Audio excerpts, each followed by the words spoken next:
Hey there, folks. It's your favorite storyteller, Financial Future Escape. And today I have an exciting story to share with you. Are you ready? Here we go. Once upon a time, in a land far, far away, there was a banking system that was in deep trouble. And not just any trouble, a lot more trouble than anyone initially expected. The collapse of three national banks had led to a Federal Reserve bailout, and now another domino was about to fall. It was none other than Credit Suisse, one of the largest banks in the world. The situation was getting so bad that their share price had collapsed 90 cents down to just $2. And to make matters worse, their largest investors had refused to give them more cash. Some believed that this was the start of a slow-rolling crisis, with bank contagion just beginning. Now, before we go any further, let's understand how the banking system works. Credit Suisse is one of the world's most prominent global banks, with over $1.5 trillion under management, more than 50,000 employees, offices throughout the entire world, and a designation as one of the systemically important financial institutions. In other words, they have a massive impact on a variety of money-related transactions, and they're pretty much too big to fail.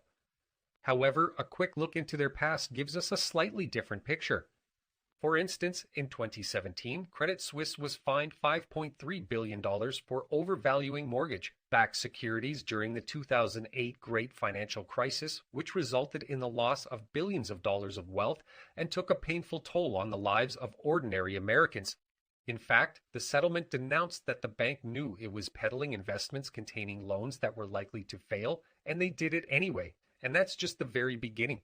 Fast forward to the end of 2020, when the CEO of Credit Suisse made a statement that the bank was at a critical moment and tried to reassure employees not to confuse the day-to-day stock price with the firm's strong capital base and liquidity position.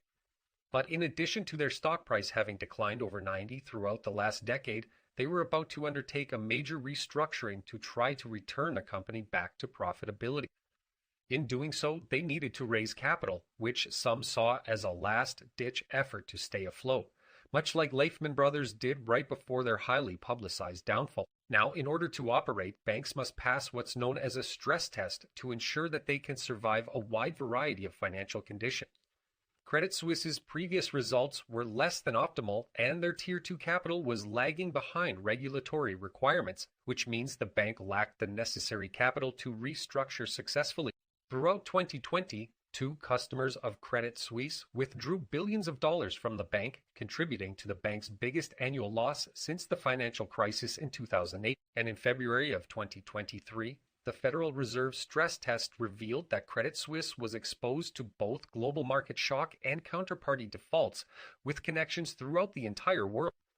And just when things couldn't get any worse, on March 14th, the bank said that it had found material weaknesses in its financial reporting over the years, which might result in more fines and even lawsuits. Now, I know all of this might sound scary and overwhelming, but don't worry, there's still hope. The best thing you can do to protect yourself is to stay informed and educated. Keep an eye on the markets, diversify your portfolio, and work with a financial advisor or investment platform that has your best interests in mind. And on that note, a big thank